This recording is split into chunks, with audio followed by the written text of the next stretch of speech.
Glory to Jesus Christ. It has been said, and I think quite rightly, that there are two great trials which confront men. That is, adversity and prosperity. When afflictions and hardships beset the hearts of men, ideally these trials will bring out the goodness of that person through patience, like gold in the furnace. Worldly well-being, on the other hand, can often serve for many as a test which causes their ungrateful thinking to be laid open and seen by all. It's equally bad not to be humble and submissive in adversities and tribulations as it is to be led into pride and insolence by worldly fame and success.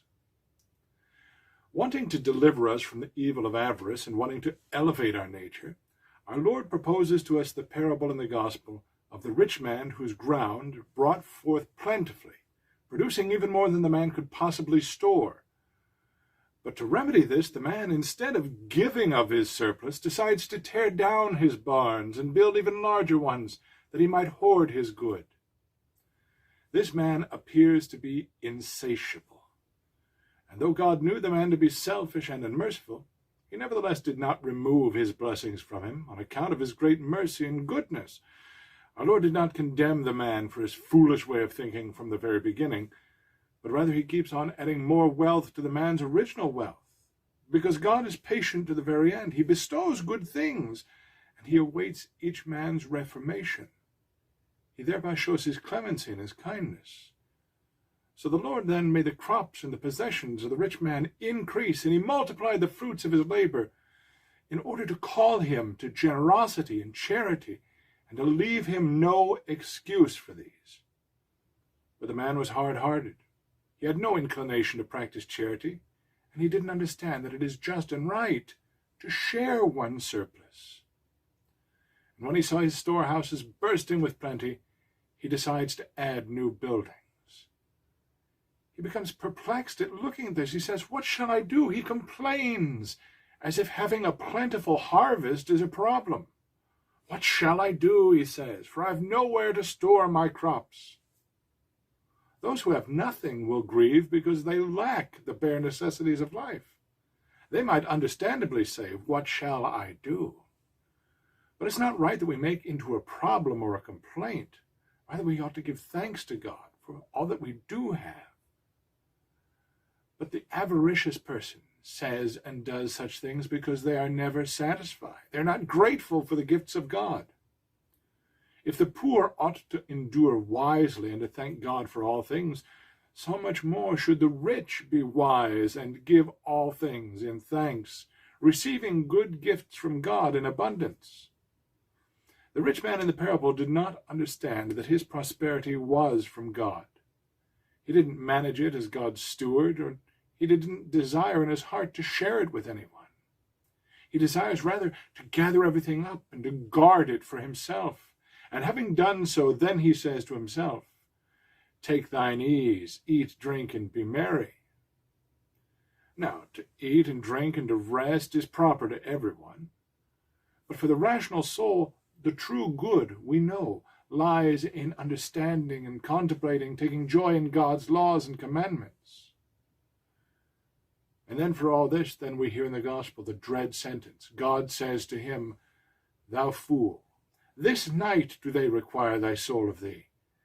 And whose shall those things be which thou hast provided?" This should be a sobering reminder for us as well. For death can come unexpectedly and suddenly, and it will come for us all, no matter what our state of soul. It finds the virtuous awake and keeping vigil, and it finds those who are sleeping in sin truly asleep in the passions as in the night, confused in mind, ignorant of good. Those that live in vice do not have the light of divine knowledge to illuminate them. For the sinful and the passionate live without any holy fear. It's all too easy to become too lazy and negligent, and to turn to things that are divine and spiritual becomes a great, great trial of them. We must make provision for the future, but we must never delude ourselves. For many people save up money and property, But it's often not their children who inherit it, nor their friends and relatives, but complete strangers, the government even, who will seize and retain the inheritance.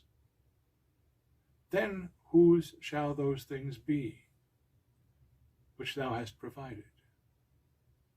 This is the sentence passed on the one who lays up treasure for himself and is not rich towards God.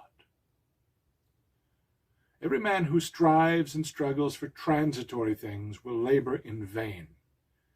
Everything in physical nature is ultimately passing.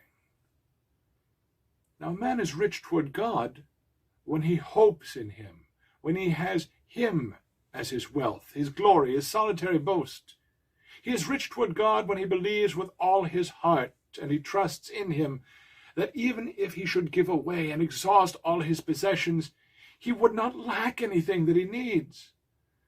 But when he is in need, he receives from God all that is necessary. He who lays up treasure for himself trusts in his wealth and not in God.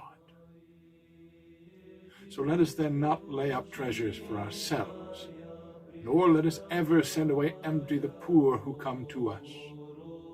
Let us not enrich ourselves wrongly, but rightly, believing truly that we shall have riches from God.